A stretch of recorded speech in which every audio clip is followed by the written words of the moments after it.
دیاردا زواجا فیسبوک دوان 3-4 سالên dawî da zêde bûye û ji sedema kopraniya ciwanan penaber dibin, keçik dimînin neçar dibin bi riya Facebook ra bizewicin. Lê du renga li vê diyardê tênêrîn. Tevlî ku zewaca Facebook rengekî paş ketiye, lê neçarin ku bi vê riyê hev nas bikin.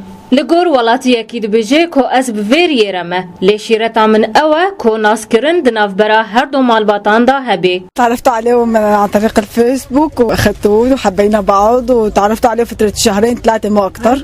ايه وتزوجنا وما كعرفه انا هون حال يعني انا تعرفت عليه حتى هون ما كعرفه يعني هو في ديريك ما كان قريته ابدا وصار عندي ولدين. انصح لما وحده تتعرف على الشاب كمان لا تسمعي لما تعرف عليه كويس وتعرف على اهله. يعني انا امي كانت تعرف اهله ونصحتني في اهله مش جديد يعني انه انا اخذته. يعني واحد ما تعرف اهله كويس وبمنه ولا تاخذه. Li gor welatiyekî dî dibêje ez neb zewaca Facebook ra me ji ber ku gelek xapandin heye û di dawî da ev zewac wê bi berdanê dawî were.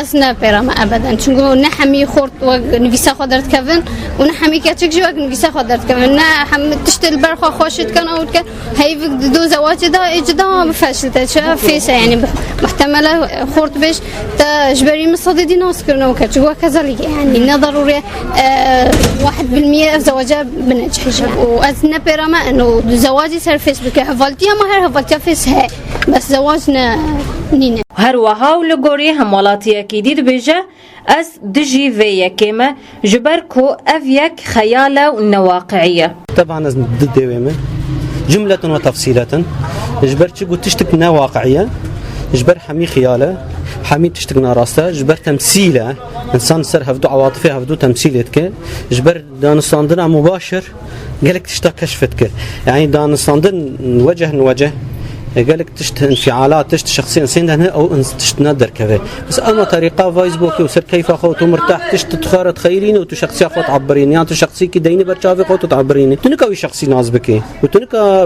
بنجهي اساسي شخصيه انساني نازبك جبر ولي بتشتغل كي شاشه ونصيحه كذي فيت ريجي بزوجه